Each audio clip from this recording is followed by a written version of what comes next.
Friends, welcome to మన విద్య. So simplification అనేది చాలా ఇంపార్టెంట్ టాపిక్ అండి. సో ప్రతి కాంపిటేటివ్ ఎగ్జామ్లో అడిగే ప్రతి ప్రశ్న కూడా సింప్లిఫికేషన్ పైన ఆధారపడి ఉంటుంది.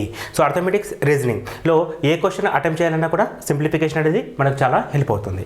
ఎట్ ద సేమ్ టైం ఈ పర్టికులర్ టాపిక్ నుంచి కూడా కనీసం 2 క్వశ్చన్స్ అడుగుతారండి. ఆ క్వశ్చన్స్ ఎలా అడుగుతాడు అనేటిదే మనం ఈ క్లాసెస్ ద్వారా చూస్తున్నాం. అందులో భాగంగా ఇది క్లాస్ నెంబర్ 4 అండి.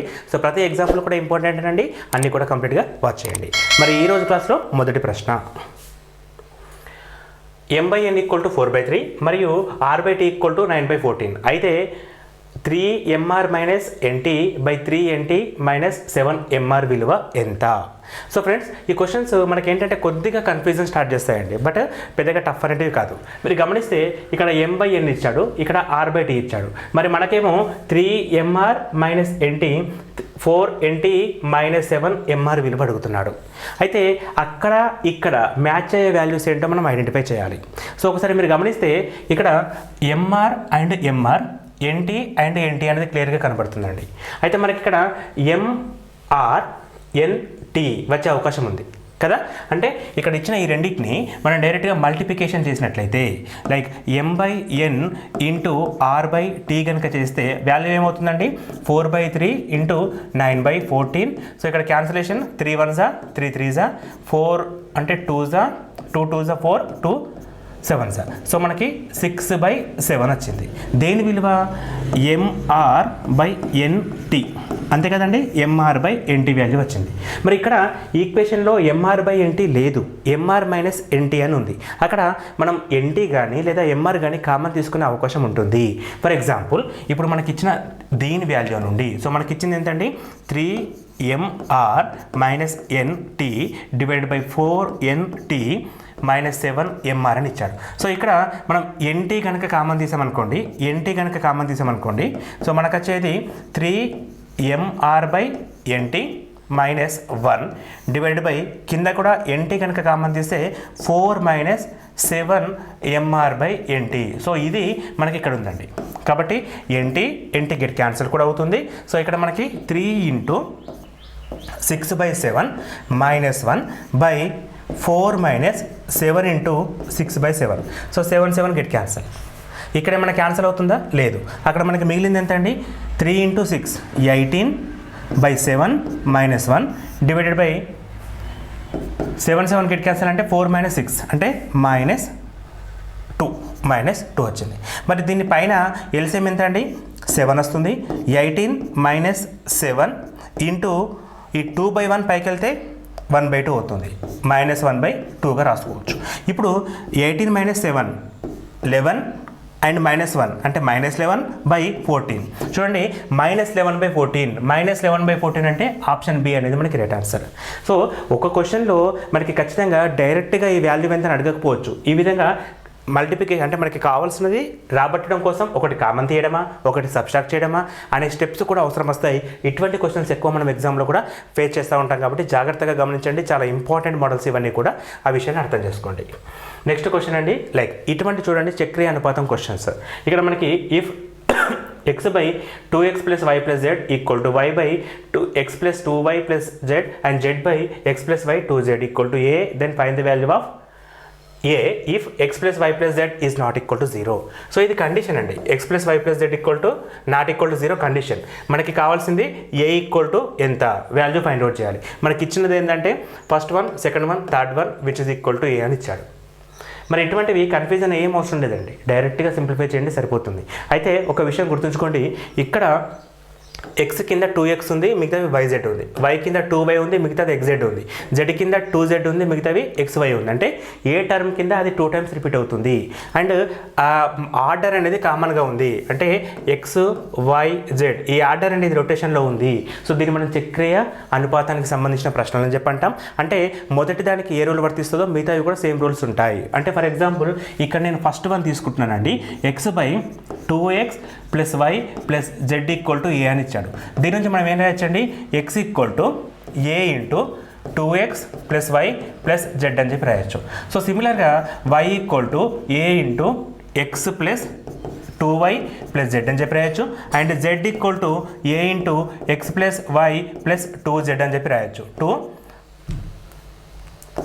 జెడ్ అని చెప్పి రాయొచ్చు. సో ఇవి మనకి ఇచ్చిన వాల్యూస్. సో ఇక్కడ నుండి మీరు ఈ మూడింటిని కనుక కలిపారనుకోండి, అంటే మనకి ఏమొస్తుంది x plus y plus z equal to a plus, ఈ మూడింటిని మనం కలుపుతున్నాం. సో ఈ మూడింటిని కలిపినప్పుడు ఏ అనేది కామన్గా ఉంటుంది కాబట్టి కామన్ తీస్తే 2x plus x plus x 4x and 2y plus y plus y 4y and z plus z plus 2z 4z అనేది వచ్చింది.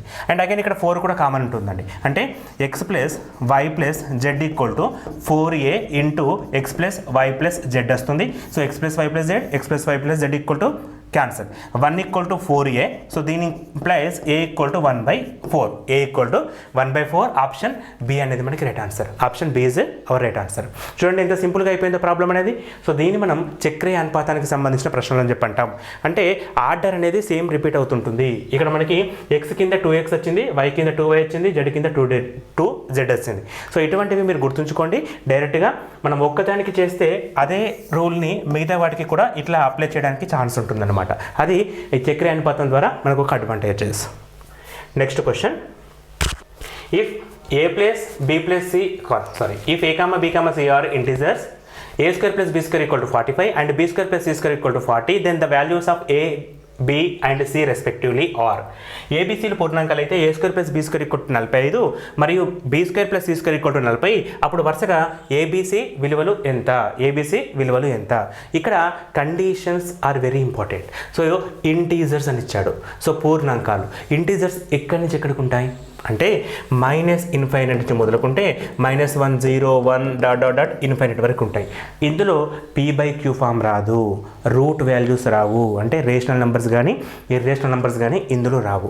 ఆ కండిషన్స్ ఎందుకు ఇంపార్టెంట్ అనేది ఇప్పుడు మనం డిస్కస్ చేస్తాం.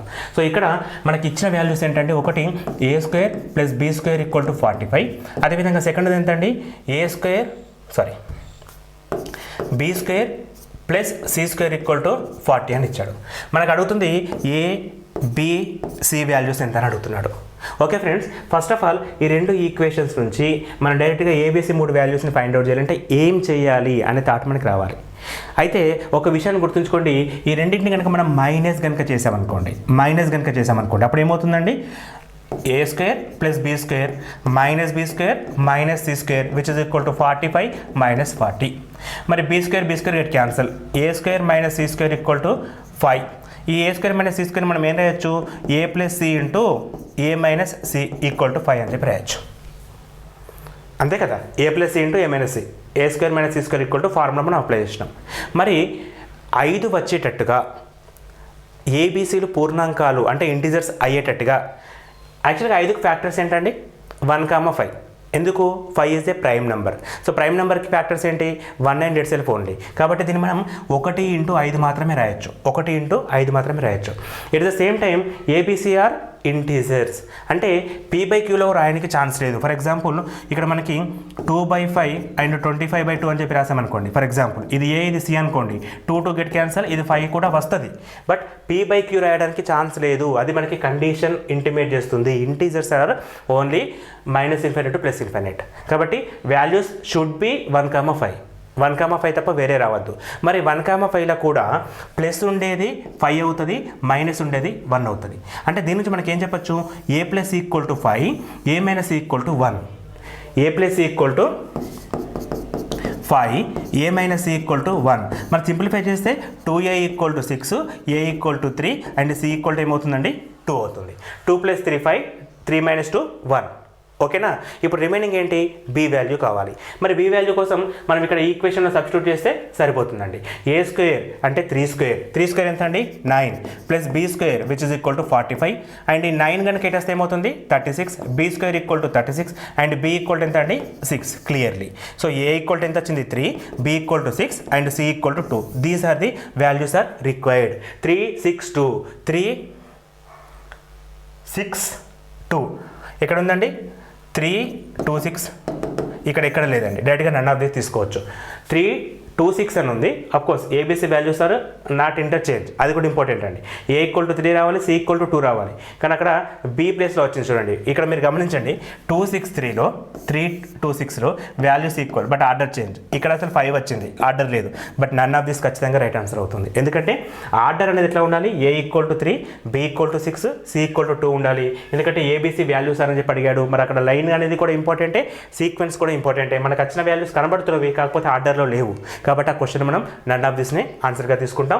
ఇక్కడ ఆప్షన్ డి అనేది మాత్రమే రైట్ ఆన్సర్ అండి, మిగిలిన 3 కూడా రాంగ్ ఆన్సర్స్. క్లియర్ కదండి.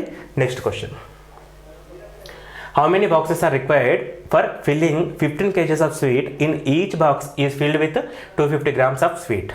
ఒక్కొక్కటి 250 గ్రాముల తీపిని నింపితే 15 కిలోల తీపిని నింపడానికి ఎన్ని బాక్సెస్ అవసరం. సో ఇది థియరటికల్గా అడిగినప్పటికీ చాలా సింపుల్ క్వశ్చన్ అండి. ఎందుకంటే ఒక్కొక్క బాక్స్లో 250 ml గ్రామ్స్ పడుతుంది, 250 గ్రామ్స్ పడుతుంది స్వీట్ అనేది. ఒక్క బాక్స్లో 250 గ్రామ్స్ అంటే పావు కిలో, 250 గ్రామ్స్ పడుతుంది. అట్లా మనకి ఎన్ని అండి, 15 kgs నింపడానికి ఎన్ని బాక్సెస్ అవసరం. సో 15 kgs యాక్చువల్గా. సో 15 kgs అంటే ఇక్కడ గ్రామ్స్లో ఉంది కాబట్టి 1 kg ఈక్వల్ టు 1000 grams అండి, 1000 grams కదా. ఇప్పుడు మనకి 15 kgs ఈక్వల్ టు ఏమవుతుందండి, 15,000 గ్రామ్స్గా రాస్తాం. ఇప్పుడు మరి ఒక్క బాక్స్లో ఎంత నింపుతాం, 250 గ్రామ్స్ నింపుతాం కాబట్టి. సో ఇక్కడ మనం డైరెక్ట్గా 15,000 డివైడెడ్ బై 250 ఫైండ్ అవుట్ చేయాలి. ఓకే, సో ఇక్కడ 0 గెట్ క్యాన్సల్, 25 ఉంది కదా, 25 1 25 6 పక్కన 0 60 అంటే 60 బాక్సెస్ అవసరం అండి. సో 60 బాక్సెస్ అవసరం. సో 60 అనేది ఇక్కడ లేదు కాబట్టి మనం నన్ ఆఫ్ దిస్ని చూస్ చేసుకుంటాం. ఎందుకంటే మన కాన్ఫిడెన్స్ లెవెల్స్ పెరగడం కోసం ఎక్కువ ఆప్షన్స్ నన్ ఆఫ్ దిస్ ఇచ్చాము. ఇక్కడ మనం చేసింది కరెక్టే అని చెప్పడం కోసం. బట్ అన్నీ కూడా నన్ ఆఫ్ దిస్ కాదు, కొన్నిటికి ఆప్షన్స్ ఉన్నాయి. అండ్ ఇంకో విషయం అండి, ఇంత మ్యాటర్ కూడా అవసరం లేదు దీనికి. డైరెక్ట్గా 1 kgకి ఎన్ని బాక్సెస్ అవసరం, ఒక బాక్స్లో పావు కిలో, 1 kgకి 4 బాక్సులు అవసరం. 15 kgsకి 15 × 4 60 బాక్సులు అవసరం. అయిపోయింది కదా. దాన్ని ఇట్లా కూడా చెప్పచ్చు కదా. సో అది మనం నేర్చుకోవాలి. ఓకే ఫ్రెండ్స్, మరి నెక్స్ట్ క్వశ్చన్ చూడండి. A bus fare for 1 person is 420 rupees from Agra to Aligarh, and the train fare between the same places for 1 person is equals to 3/4 of the bus fare for 2 persons between the same places. What is the total fare paid by 3 persons traveling by bus and 4 persons traveling by train between 2 places? So ఇక్కడ మనకి థియరిటికల్గా అడిగిన క్వశ్చన్స్లో కొద్దిగా లెంతీగా అడిగే questions ఇట్లా ఉంటాయండి. ఇక్కడ ఏమంటుందంటే ఆగ్రా నుండి అలిగారి వరకు ఒక వ్యక్తికి బస్సు ఛార్జ్ అనేది 420 రూపాయలు. అదే స్థలాల మధ్య రైల్వే ఛార్జ్ అనేది ఇద్దరు వ్యక్తుల బస్సు ఛార్జీల్లో 3/4 వంతు ఉంటుంది. అయితే బస్సులో ప్రయాణించే 3 వ్యక్తులకు మరియు రైల్లో ప్రయాణించే 4 వ్యక్తులకు మొత్తం కలిపి ఎంత ఛార్జ్ అవుతుంది అని అడుగుతున్నాడు. సరే, మనకంటే బస్ ఫేర్ని బీగా తీసుకోండి, ట్రైన్ ఫేర్ అంటే రైల్ ఫేర్ని టీగా తీసుకోండి. మనకు అడుగుతుంది ఏంటంటే 3 bus fair plus 4 train fair equal to what. ఈ ఈక్వేషన్ మనకు అడిగారు, అంతే కదండి. 3 బస్ ఫేర్ ఎంత ప్లస్ 4కి ట్రైన్ ఫేర్ మొత్తం కలిపితే ఎంత వస్తుందని అడుగుతున్నాడు. మరి ఇప్పుడు బస్ ఫేర్ కావాలి for each person, train fair కావాలి ఫర్ ఈచ్ పర్సన్. మరి అలిగార్ నుండి ఆగ్రాకు ఒక వ్యక్తికి బస్ ఫేర్ ఎంత అండి, 420 రూపీస్ అంటే 3 × 420. ఇది ఓకే. బట్ మనకు 4 × T వాల్యూ కావాలి. అదొకటి వస్తే ప్రాబ్లం అయిపోయింది, అంతే కదా. ఇప్పుడు టీ అంటే ట్రైన్ ఫేర్ ఎంత, అదే పరిస్థితుల్లో ఒక వ్యక్తికి రైలు ఛార్జీ ఎంత అని అడుగుతున్నాడు. అది మనం కనుక్కుంటే అక్కడ రాస్తే సింప్లిఫై చేస్తే ఆన్సర్ అయిపోతుందండి. మరి దానికోసం ఇక్కడ మనకి ఇచ్చిన కండిషన్ చూడండి. ఇద్దరి వ్యక్తులకు సంబంధించిన బస్సు ఛార్జీలో ఒక వ్యక్తికి 420, ఇద్దరికి ఎంత అండి 840 రూపీస్. ఇద్దరు వ్యక్తులకు సంబంధించిన బస్సు ఛార్జీలో 3/4 వంతు 3/4 ఎక్కడ ఇచ్చాడండి, 3/4 of the number, 3/4 of the number అంటే 840 × 3/4. సో 4 1s 421 పక్కన 0, 3 × 21 630. సో ఒక్క పర్సన్కి ట్రైన్ ఫేర్ వచ్చేసి 630 రూపాయలు. ఇది మనం ఫైండ్ అవుట్ చేస్తాం. ఇక్కడ సబ్స్టిట్యూట్ చేయండి సరిపోతుంది. సో ఇప్పుడు మనకి 42 × 3, 400 × 3 ఎంత అంటే యాక్చువల్గా 42ని 40 + 2 రాసుకుందాం. 40 అంటే 120, 4 అంటే డైరెక్ట్గా సింప్లిఫై చేసేయండి, 60 420 అంతకంతే కదా మల్టిప్లికేషన్ చేసినా కూడా. మరి ఇక్కడ ఏమవుతుందండి, సో ఇది 0 63 అంటే 12 24 అంటే 25 సరిపోయిందండి. మరి 80 60 80 25 12 37 3780. మరి 3780 అక్కడ ఉందా, 3780. అక్కడ 3780 లేదండి, కాబట్టి మనం ఆప్షన్ ఈని చూస్ చేసుకోవచ్చు. ఒకసారి చూడండి, కరెక్ట్గా చేసామా? ముగ్గురికి సంబంధించిన బస్ ఫేర్. ఓకే, ముగ్గురికి సంబంధించిన బస్ ఫేర్ అంటే 3 × 420. ముగ్గురు వ్యక్తులకు సంబంధించిన బస్ ఫేర్ మరియు 4 వ్యక్తులకు సంబంధించిన రైలు ఫేర్ ఎంత? ఓకే అండి, కరెక్ట్గా అడిగారు. 4 అంటే 1200 వస్తుంది, 2400 వస్తుంది. సరే, 24 12 36 రావాలి, బట్ అక్కడ అన్నీ కూడా 34 తోటి ఉన్నాయి కాబట్టి none of this right answer. And correct answer ఎంత అండి? 3780. 3780 ఇస్ అవర్ రైట్ ఆన్సర్ అండి. చాలా సింపుల్గా కంప్లీట్ చేసుకోవచ్చు. ఒకటి ఏం అడుగుతున్నాడు, ఎట్లా చేయాలని చెప్పి అర్థం చేసుకున్నప్పుడు మాత్రమే. Next question friends. The cost of 6 pens and 3 pencils is 84 rupees. 1/3 of the cost of pen is equals to the cost of 1 pencil. What is the total cost of 4 pens and 5 pencils? 6 పెన్నులు మరియు 3 పెన్సిల్ల ధర 84 రూపాయలు. ఒక pen ధరలో 3వ వంతు ఒక pencil ధరకు సమానం. 4 పెన్నులు మరియు 5 పెన్సిల్ల మొత్తం ధర ఎంత? ఇంతకుముందు క్వశ్చన్, ఈ క్వశ్చన్ దాదాపు సేమ్ కదా. అక్కడ బస్సు పేరు, ట్రైన్ పేరు అని ఇచ్చాడు, ఇక్కడ పెన్ను, పెన్సిల్ అని చెప్పిస్తున్నాడు. కాన్సెప్ట్ ఒకటే కాబట్టి మనం ఏం చేయాలి? ఫస్ట్ ఏం అడుగుతుండో దాన్ని ఐడెంటిఫై చేయండి. మనకు అడుగుతుంది 4 పెన్నులు 5 పెన్సిల్స్, 4 పెన్నులు 5 పెన్సిల్స్ ఈక్వల్ టు ఎంత అని అడుగుతున్నాడు. అంటే ఫర్ పెన్ కాస్ట్ ఎంత, ఫర్ పెన్సిల్ కాస్ట్ ఎంత మనం ఐడెంటిఫై చేసి చెప్పాలి. సో దానికోసం మనకి ఇచ్చింది ఏంటి? 6 పెన్స్. సో పి అని చెప్పి రాయండి, పెన్స్ అంటే మొత్తం రాసేయండి, plus 3 pencils which is equal to 84 rupees ఇచ్చాడు. మరి ఇక్కడ 6 3 కామన్ వస్తుంది కదా, 3 కామన్ తీస్తే 2 pens plus 1 pencil which is equal to 84. 3 1s 3 28s. So మనకి 2 pens plus 1 pencil equal to 28 rupees వచ్చింది. At the same time 1/3 of a cost of a pen is equals to cost of 1 pencil. అంటే ఒక pen ధరలో 3వ వంతు ఒక pencil ధరకి సమానం.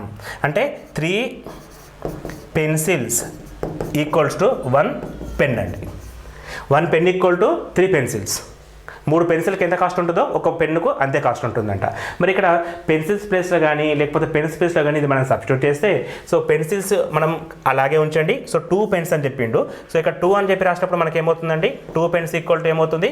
6 పెన్సిల్స్ అవుతాయి. సో 6 పెన్సిల్స్ ఇక్కడ రాసామనుకోండి, 6 pencils plus 1 pencil equal to 28. 7 pencils equal to 28. 7 1s 7 4s. So 1 pencil equal to 4 rupees. 1 pencil equal to 4 rupees అంటే మరి 1 పెన్ ఈక్వల్ టు ఏమవుతుందండి? 1 పెన్ ఈక్వల్ టు 12 రూపీస్ అవుతుంది. 3 × 4 12 రూపీస్ అవుతుంది. So 1 pen equal to 12 rupees, 1 pencil equal to 4 rupees. So 4 pens, so 4 × 12 and 1 pencil 5 pencils. So pencil cost ఎంత అండి? 4 rupees. So ఇది 48 అండి, ఇది 20 అండి. సో ఓవరాల్గా 68 వస్తుంది. సో 68 అంటే ఆప్షన్ బి అనేది right answer. Same kind of questions 2 ఇచ్చాడు. ఒకటి బస్ ఫేర్, ట్రైన్ ఫేర్ అని ఇచ్చాడు, ఒకటి పెన్ అండ్ పెన్సిల్ అని ఇచ్చాడు. కానీ కాన్సెప్ట్లో ఎక్కడ కూడా మార్పు లేదు. ఈ 1/3, 2/4, 3/5 అని ఇస్తూ ఉంటాడు. దాన్ని మనం కరెక్ట్గా అర్థం చేసుకొని ఇలా ఒక ఈక్వేషన్ రాసుకుంటూ చేస్తే సరిపోతుందండి. Next question. 32 shades pieces of 120 centimeters each can be cut from a reel of cloth. After cutting these pieces, 80 centimeters of cloth remains. What is the length of the reel cloth in meters? 120 సెంటీమీటర్లలో 32 చొక్కాలకు సంబంధించిన reel క్లాత్ను కత్తిరించవచ్చు. ఈ ముక్కలు కత్తిరించగా 80 సెంటీమీటర్ల వస్త్రం మిగిలింది. అయితే మీటర్లలో వస్త్రం reel పొడవు ఎంత? అంటే రీల్ క్లాత్ అంటే ఫస్ట్ ఒక క్లాత్ ఉందండి. ఈ క్లాత్ అనేది ఎంత పొడవు ఉంది అని అడుగుతున్నాడు. అయితే ఆ క్లాత్ని మనం ఏంటంటే 32 చొక్కాలుగా కన్వర్ట్ చేసిండు. ఇట్లా 32 పీసెస్ చేసిండు. సో 32 పీసెస్ చేసిండు. యాక్చువల్గా ఒక్కొక్క పీస్ ఎంత అండి? 120 సెంటీమీటర్స్. ఒక్కొక్క పీస్ ఎంత అండి? 120 సెంటీమీటర్స్. ఇలా చేయగా 80 సెంటీమీటర్ల క్లాత్ మిగిలింది. అయితే మొత్తం క్లాత్ పొడవు ఎంత అని అడుగుతున్నాడు. మరి చాలా క్లియర్గా ఉంది కదా. ఒక పీస్ ఎంత? 120. అట్లా ఎన్ని పీసెస్ ఉన్నాయి? 32 పీసెస్ ఉన్నాయి. ఇది పోగా మనకి 80 మిగిలింది. అంటే ఈ రెండింటిని ఇంటూ చేసేసి 80 కలిపితే వచ్చేదే మనకు ఆన్సర్. క్లియర్ కదా. ఇప్పుడు మనం ఏం చేయాలి? రెండింటిని మల్టిప్లికేషన్ చేయాలి. అంటే 32 × 120. సో 120లో 12 తీసుకోండి. 32 × 12 చేసి పక్కన 0 పెట్టండి. 4 6 + 2 8 అండ్ 3 384 పక్కన 0 పెట్టేసేయండి. 384 పక్కన 0 పెట్టేసేయండి. అంటే ఇవి సెంటీమీటర్స్. యాక్చువల్గా 32 పీసెస్కి సంబంధించిన సెంటీమీటర్స్ కాస్ట్ ఎంత? 38 40 సెంటీమీటర్స్. అండ్ 80 సెంటీమీటర్లు మిగిలింది కాబట్టి 80 సెంటీమీటర్ ఇక్కడ యాడ్ చేస్తే 29, 30 అంటే 39 మీటర్ల 20 సెంటీమీటర్లు మనకు మిగిలింది. దాన్ని మనం 39.20 మీటర్లు 39.2 మీటర్లు 20 అని చెప్పి చదవద్దు, 20 అని చెప్పి చదవాలి. 39.2 మీటర్లు అని చెప్పి ఆన్సర్ రాస్తాం. ఆప్షన్ బి అనేది రైట్ ఆన్సర్. అంటే ఒక థియరీ రూపంలో అడుగుతున్న క్వశ్చన్ని మనం చిన్న ఈక్వేషన్ అంటే 120 × 32 + 80 ద్వారా సింప్లిఫై చేస్తాం. అది అర్థం చేసుకోవడం ఇంపార్టెంట్. నెక్స్ట్ క్వశ్చన్ అండి. A canteen requires 798 bananas for a week. Total how many bananas did required for the months of January, February and March 2008? చాలా మంచి క్వశ్చన్ అండి. ఎందుకంటే ఇక్కడ మనకి ఒక క్యాంటీన్లో ఒక వారానికి 798 బనానాస్ అవసరం ఉంటాయి. అట్లా జనవరి, ఫిబ్రవరి మరియు మార్చ్ 2008 సంవత్సరానికి సంబంధించి 3 నెలలకు కలిపి ఎన్ని బనానాస్ అవసరం ఉంటాయి? ఒక వారం అంటే ఎంత అండి? 7 days. 7 days equal to requirement ఎంత అండి? 798. మరి అక్కడ ఎన్ని వారాలు ఉన్నాయి అనేది మనం కనుక్కోవాలి. లేదా ఒక రోజుకి ఎంత అని చెప్పి కూడా తీసుకోవచ్చు. ఫర్ ఎగ్జాంపుల్ ఇక్కడ ఫర్ 1 day ఎంత అండి? యాక్చువల్గా 798/7 అంటే 7 1s 7 1s 7 4s. So 114 bananas are required for a day. సరే, ఈ ఫర్ ఏ డే మనకు అవసరం లేదు యాక్చువల్గా, కానీ మనకిస్తుంది 2008వ సంవత్సరం 2008లో జనవరి, ఫిబ్రవరి అండ్ మార్చ్. సో జనవరిలో 31 రోజు ఉంటాయి, మార్చిలో 31 రోజు ఉంటాయి. వాట్ అబౌట్ ఫిబ్రవరి? కామన్గా 28 days ఉంటాయి. If it is a leap year then 29 days ఉంటాయి, అంతే కదా. ఇక్కడ 2008 అనేది ఒక లీప్ ఇయర్ అండి, ఒక లీప్ ఇయర్, లీప్ సంవత్సరం అంటాం. ప్రతి 4 సంవత్సరాలకు ఒక రోజు ఎక్కువ వస్తుంది. అంటే అది ఫిబ్రవరిలో 28 కాకుండా 29 days వస్తాయి. ఇటువంటిది ఒక లీప్ ఇయర్. మరి ఇప్పుడు మొత్తం డేస్ ఎంత అండి? 31 + 29 60 + 31 91 days వచ్చాయి. బై 7 చేస్తే మనకు వారాల్లోకి మారుతుంది. 7 1s 7 13s 13 weeks. 13 weeks. 1 week ఎంత అండి? 798. 1 weekకి 798. అట్లా 13 weeksకి ఎన్ని అవసరం? ఇది మనకు కావాల్సిన మల్టిప్లికేషన్కి వచ్చే ఆన్సరే మన ఆన్సర్ అండి. మరి ఇక్కడ 0 పెట్టేసుకోండి సింప్లిఫై చేయడం కోసం, సింగిల్ స్టెప్లో చేయడం కోసం. 8 × 3 24. సో 24 లాస్ట్కి 4 వచ్చింది కాబట్టి ఇది రాంగ్ ఆన్సర్, ఇది రాంగ్ ఆన్సర్, ఇది wrong answer. None of this ఉంది కాబట్టి మొత్తం చేయాలి. ఇఫ్ ఒకవేళ నన్ ఆఫ్ దిస్ లేకపోతే ఇదే మన right answer. None of this లేకపోతే అది రైట్ ఆన్సర్. ఇక్కడ నన్ ఆఫ్ దిస్ ఉంది కాబట్టి మొత్తం క్యాలిక్యులేట్ చేయాలి. మొత్తం క్యాలిక్యులేట్ చేయాలన్నప్పుడు 9 × 27 + 8 35 + 2 37. 3 × 7 21 + 9 30 + 3 33 అండ్ 7 + 3 10 అయిపోయిందండి. 10,374 అంటే ఆప్షన్ బి అగైన్ అదే కరెక్ట్ ఆన్సర్ అండి కదా. ఇక్కడ చూడండి, నన్ ఆఫ్ దిస్ లేకపోతే తొందరగా అయిపోతుంది. దీన్ని మనం 3/3 మల్టిప్లికేషన్ అంటాం. మనకు సింప్లిఫికేషన్ స్టార్ట్ అయిన ఫస్ట్ క్లాస్లో ఫస్ట్ క్వశ్చన్ అండి. ఇక్కడ మధ్యలో అవసరం వచ్చింది. నేను అప్పుడే చెప్పాను ఒక 20 ఎగ్జాంపుల్స్ ప్రాక్టీస్ చేయండి ఫ్రెండ్స్ అని చెప్పాను. చేశారా? చేస్తే ఇది స్పీడ్గా అవుతుంది. నాన్ మ్యాథ్స్ వాళ్ళకి మట్టుకే చెప్తున్నాను. వచ్చిన వాళ్ళు ఓకే, రాని వాళ్ళు మట్టుకు చేయాలండి. Speed calculation is important. ఓకేనా? Next question. Ramu has 6 more than Mohan and 6 rupees more than Mohan and 9 rupees more than Sohan. all three have 33 rupees in all. Ramu has the share of. Ramu వద్ద మోహన్ కంటే 6 రూపాయలు ఎక్కువ మరియు సోహన్ కంటే 9 రూపాయలు ఎక్కువగా ఉన్నాయి.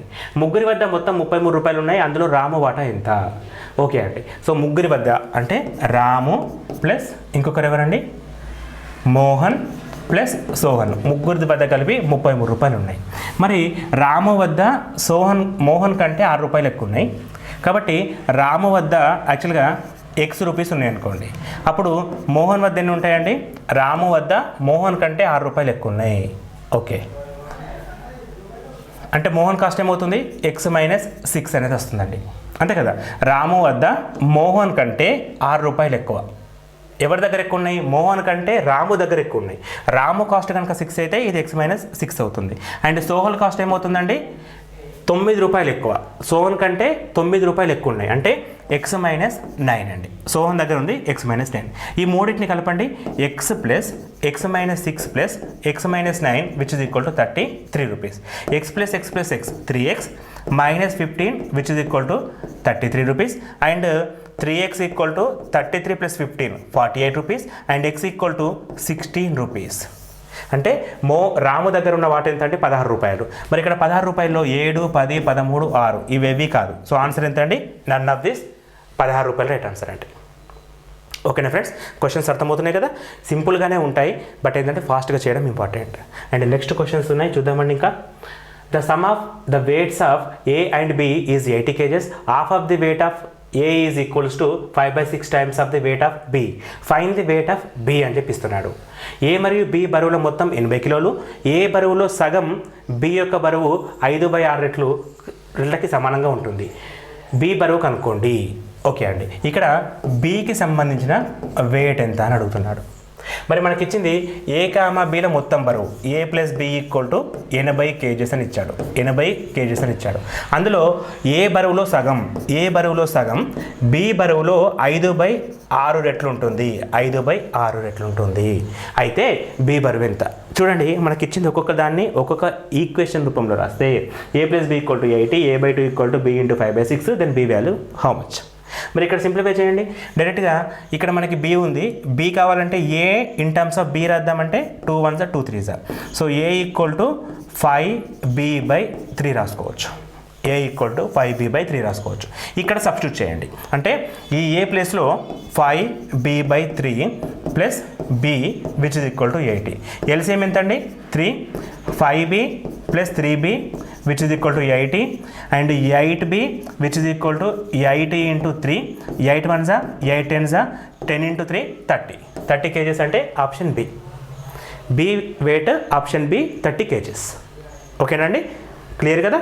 Next question friends, A is greater than B/2 and B is greater than C/10. If A plus B plus C equal to 130 then B plus C minus A equal to what? Okay చూడండి, ఇక్కడ B కంటే A అనేది 2 ఎక్కువ మరియు C కంటే B అనేది 10 ఎక్కువ. A plus B plus equal to 130 అయితే B plus C minus A విలువ ఎంత? సో ఫ్రెండ్స్, ఇటువంటి క్వశ్చన్స్ ఎప్పుడైతే అడుగుతాడో మనకు అడుగుతుంది ఏంటండి, B plus C minus A equal to how much అని చెప్పి అడుగుతున్నాడు. సో ఇటువంటి క్వశ్చన్స్ మనకి అడిగినప్పుడు ఖచ్చితంగా B value C value in terms of Aలో కానీ B value A value in terms of Cలో కానీ అంటే మిగతా రెండింటిని కూడా ఒకే దాంట్లోకి మార్చాలి. ఇప్పుడు Bని ఇన్ టర్మ్స్ ఆఫ్ Aలో, Cని ఇన్ టర్మ్స్ ఆఫ్ Aలో రాస్తేనే ప్రాబ్లం అనేది ఫినిష్ అవుతుంది. మనది రాయడం కోసం ఇచ్చిన కండిషన్ చూడండి, A is greater than B/2 అని చెప్పి ఇచ్చాడు. అంటే మనకు A equal to B plus 2 అని ఇచ్చాడు. సో దీని నుంచి మనం ఏం రాసుకోవచ్చు అంటే B equal to A minus 2 అని చెప్పి రాయొచ్చు. At the same time and B is greater than C/10 అని ఇచ్చాడు. So B is greater than C/10 అని ఇచ్చాడు. సో దీన్ని మనం ఈ విధంగా 10 అని చెప్పి రాసుకోవచ్చు. దీని నుంచి B equal to C minus 10 అని చెప్పి రాయొచ్చు. Sorry, B equal to C plus 10. So దీని నుంచి C equals to B minus 10. But B ప్లేస్లో ఏం రాసుకోవచ్చు అండి, బట్ B ప్లేస్లో A minus 2 minus 10. So C equal to A minus 2 అని చెప్పి రాయొచ్చు. సో ఇక్కడ మనకి B equal to C plus 2, A equal to B plus 2 ఇస్తే B value in terms of A, C value in terms of Aలో రాస్తాం. So but ఇక్కడ substitute చేసామనుకోండి, B ప్లేస్లో A మైనస్ 2, B ప్లేస్లో A minus 2 plus A minus 12 minus A. So ఇక్కడ చూడండి, A minus a get cancel, A minus 14 అని వచ్చింది. సో A మైనస్ 14 అంటే ఫస్ట్ ఆఫ్ ఆల్ మనకు కావాల్సింది ఏంది ఇక్కడ, A విలువ. A విలువ తెలిస్తేనే ఇక ప్రాబ్లం చేస్తాం. ఈ A విలువ కనుక్కోవడం కోసమే మనకు A plus B plus C equal to 130 అని ఇచ్చాడండి. సో ఇక్కడ A plus B plus C equal to 130. మరి A అంటే అలాగే ఉంచండి, B అంటే A మైనస్ 2 అని రాయండి అండ్ C అంటే A మైనస్ 12 అని చెప్పి రాయండి, which is equal to 130. A plus A plus A 3A minus 2 minus 12 minus 14, అదట్ వెళ్తే ప్లస్ 14 144. సో 144 అంటే 3 1s 3 4s 12, 2 మిగిలితే 24, 3 8s 24. అంటే A విలువ మనకి ఎంత వచ్చిందండి, 48 వచ్చింది. సో A ప్లేస్లో 48 రాస్తే 48 minus 14 which is equal to 34. 34 అంటే option A is right answer. ఓకేనా ఫ్రెండ్స్, ఇటువంటి క్వశ్చన్స్ కూడా మనకి ఎగ్జామ్లో ఎక్కువ సందర్భాల్లో అడిగే ఛాన్సెస్ ఉన్నాయి. మనం అడిగినప్పుడు అన్నిటినీ ఒకే దాంట్లోకి మార్చుకొని చేయడం అనేది కీ పాయింట్. అయితే B విలువని in terms of A, C విలువని ఇన్ టర్మ్స్ ఆఫ్ Aలో రాస్తున్నాం ఇచ్చిన ఈక్వేషన్ సహాయంతో. Next question, how many pieces of 85 centimeters length can be cut from A rod of 42.5 meters long? 42.5 మీటర్ల పొడవున్న ఒక రాడ్ నుండి 85 సెంటీమీటర్ల పొడవు గల ఎన్ని ముక్కలను మనం కత్తిరించవచ్చు. మరి ఇక్కడ కూడా అండి ఎన్ని ముక్కలను మనం కత్తిరించవచ్చు అని అడిగాడు. మనకి ఇచ్చింది ఏంటంటే 42.5 మీటర్లు, మనకు అడుగుతుంది ఏంటంటే 85 సెంటీమీటర్స్ ఆఫ్ ఈచ్, ఒక్కొక్క దానికి 85 సెంటీమీటర్స్ ఉండాలి. మరి దీన్ని సెంటీమీటర్స్లోకి చెప్పినప్పుడు 4250 సెంటీమీటర్ అని చెప్పి రాసుకోవచ్చు. ఫర్ ఈచ్ కాబట్టి 4250/85 తీసుకోండి. సో 17 5ల 85, సో 17 2ల 34, 8 మిగులుతుంది 85, 17 5 85, 5 ఎక్కం 5, 25 50, పక్కన 0, 50 పీసెస్. సో 50 పీసెస్ ఇక్కడ లేవు కదా, సో అప్పుడు none of this right answer, none of this right answer అవుతుంది. చూడండి ఇక్కడ మనకి క్యాలిక్యులేషన్ చేసేటప్పుడు 17 టేబుల్ పర్ఫెక్ట్గా వచ్చిందనుకోండి, మీరు 5 టేబుల్తో చేయరు, ఆ విషయాన్ని గుర్తుంచుకోండి. 17 టేబుల్ కూడా ఈక్వల్స్ టు 5 టేబుల్ రకంగా చదివే వాళ్ళకి ఈ అడ్వాంటేజ్ ఉంటుంది, లేకపోతే ఒక 4 సెకండ్లు ఎక్కువ వస్తుంది, పెద్ద తేడా ఏమి ఉండదండి. రైటా? Next question. On sports day if 30 childrens were made to stand in a column then 16 columns can be formed. If 24 childrens were made to stand in a column then how many columns are can be formed. ఒక sports day రోజున 30 మంది పిల్లలను ఒక వరుసలో నిలబెట్టేలా చేసినప్పుడు 16 వరుసలు ఏర్పడతాయి. మరి 24 పిల్లల్ని ఒక వరుసలో నిలబెడితే ఎన్ని వరుసలు ఏర్పడతాయి? చూడండి, ఈ క్వశ్చన్ చదవడానికే పెద్దగా ఉంటుందండి, చేయడం చాలా సింపుల్. ఒక స్పోర్ట్స్ డే రోజున కొంతమంది పిల్లల్ని, అంటే 30 మంది పిల్లలకి ఒక లైన్ చొప్పున కనుక మనం పెడితే, 30 మంది పిల్లలకి ఒక లైన్ చొప్పున పెడితే మొత్తం 16 లైన్లు ఏర్పడతాయి. అంటే మొత్తం ఎంతమంది పిల్లలు ఉంటారు అక్కడ? 30 × 16 మంది పిల్లలు ఉంటారు. సో అది ఎంత మనకి 480 వస్తుంది. అది మనకు అవసరం లేదు. 30 లైన్కు 30 మంది, మొత్తం 16 లైన్లు, అంటే మొత్తం 30 × 16 లైన్లు. ఇప్పుడు ఏమంటున్నాడు, ఒక లైన్కి కనుక 24 మందిని నిలబెడితే ఎన్ని వరుసలు వస్తాయి? ఒక లైన్ కనుక 24 మందిని నిలబెడితే ఎన్ని వరుసలు వస్తాయి? ఇక్కడ క్రాస్ మల్టిప్లికేషన్ చేసుకోండి, సరిపోతుంది. 8 2ల 8 3ల 3 ఎక్కం 3 పాదుల, అంటే 20 లైన్లు మనకు ఏర్పడతాయి. సో 20 లైన్స్ ఏర్పడతాయి. చూడండి, క్వశ్చన్ ఎంత పెద్దగా ఉంది, ఆన్సర్ ఎంత చిన్నగా ఉంది. 30 × 16/24, 2 3 10 20. అది చదవడంలో సగం టైంలో క్వశ్చన్ అయిపోతుందండి, ఆన్సర్ అయిపోతుందండి. కొన్ని సందర్భాల్లో ఇటువంటి క్వశ్చన్స్ కూడా మనం ఫేస్ చేస్తాం. And next question friends. The number of students in each section of a school is 24. After admitting new students, 3 new sections were started. Now the total number of sections are 16 and there are 21 students in each section. The number of students newly admitted is. Okay అండి, ఇక్కడ ఇప్పటి లెక్క అంత ఈజీగా ఉండకపోవచ్చు, ఒక 2 స్టెప్పులు చేయాలంతే. ఇక్కడ ఏమంటుండు, ఒక పాఠశాలలో ప్రతి విభాగంలో విద్యార్థుల సంఖ్య 24. కొత్తగా కొంతమంది విద్యార్థులను చేసుకున్న తర్వాత 3 కొత్త విభాగాలు ఏర్పడ్డాయి. 3 కొత్త విభాగాలు ఏర్పడ్డాయి అంటే మనకి ఫస్ట్ ఎంత ఉందో తెలియదు, కొత్తగా 3 యాడ్ అయినాయి. అండ్ ఇప్పుడు మొత్తం విభాగాలు ఎంత? 16. 3 ఏర్పడిన తర్వాత 16. అండ్ ఏమంటున్నాడు, ప్రతి విభాగంలో 21 మంది విద్యార్థులు ఉంటారు. అయితే కొత్తగా చేరిన విద్యార్థుల సంఖ్య ఎంత? కొత్తగా ఎంతమంది వచ్చారు? సో కొత్తగా ఎంతమంది వచ్చారంటే ముందు ఎంతమంది ఉన్నారు, ఇప్పుడు ఎంతమంది ఉన్నారు, ఈ రెండింటి డిఫరెన్సే కొత్తగా వచ్చిన వాళ్ళు, అంతే కదా. ఇప్పుడు ఎంతమంది ఉన్నారు, ముందు ఎంతమంది ఉండే, సరే ఇప్పుడు 10 మంది ఉన్నారు, ముందు 5 మంది ఉన్నారు, కొత్తగా ఎంతమంది వచ్చారు? 5 మంది వచ్చారు అని మనం చెప్పచ్చు. కాబట్టి ఇక్కడ చూడండి, ఇప్పుడు ఉన్న అంటే ప్రజెంట్ ఉన్న స్టూడెంట్స్ ఎంతమంది అంటే ప్రజెంట్ ఎన్ని సెక్షన్స్ ఉన్నాయి? 16 సెక్షన్స్ ఉన్నాయి. ఫర్ సెషన్ ఎంతమంది ఉన్నారు? 21 మంది ఉన్నారు. సో 16 × 21, 16 × 20 ఎంత? 320 + 16, 320 + 16 336. అంటే ప్రజెంట్ ఎంతమంది ఉన్నారు? 336 మంది ఉన్నారు. మరి బిఫోర్ ఎంతమంది ఉన్నారు అంటే ముందు, బిఫోర్ అనేది ఎంతమంది ఉన్నారు అంటే మీరు గమనిస్తే ముందు సెషన్స్ ఎన్ని? ఇప్పుడు 16, కొత్తగా కొంతమంది చేరిన తర్వాత 3 సెషన్స్ యాడ్ అయినాయి. అంటే 3 సెషన్స్ అప్పుడు లేవు, అంటే అప్పుడు ఎన్ని సెషన్స్ ఉన్నాయి? 13 సెషన్స్ ఉన్నాయి. 13 సెషన్స్ ఉన్నాయి. ఫర్ సెషన్ ఎంతమంది ఉన్నారు? 24 మెంబర్స్ ఉన్నారు. ఫర్ సెషన్ ఎంతమంది ఉన్నారు? 24 మెంబర్స్ ఉన్నారు. 24 × 13, 4 × 3 12, 6 + 4 10, +1 11, 2 + 1 3. అంటే ముందుండే విద్యార్థుల సంఖ్య 312. మరి డిఫరెన్స్ ఎంత? 24. కొత్తగా ఎంతమంది యాడ్ అయ్యారు? 24 మెంబర్స్ యాడ్ అయ్యారు. సరిపోయింది కదా. ప్రజెంట్ 336, అంతకంటే ముందు 312 మంది, కొత్తగా వచ్చిన వాళ్ళు 24 మంది అని చెప్పి తీసుకుంటాం. చాలా క్వశ్చన్స్ ఇలాగే ఉంటాయి ఫ్రెండ్స్, చాలా సింపుల్ క్వశ్చన్స్. వీటిని అనవసరంగా కాంప్లికేట్ చేసుకోకండి. అండ్ ఈ క్వశ్చన్స్ అనేటివి మీకు ప్రతి కాంపిటేటివ్ ఎగ్జామ్లో అడుగుతూ ఉంటాడు, కాబట్టి ప్రతి మోడల్ని కూడా ఎక్స్ప్లెయిన్ చేయడం జరుగుతుంది. Thanks for watching. Thank you and all the best for your exam.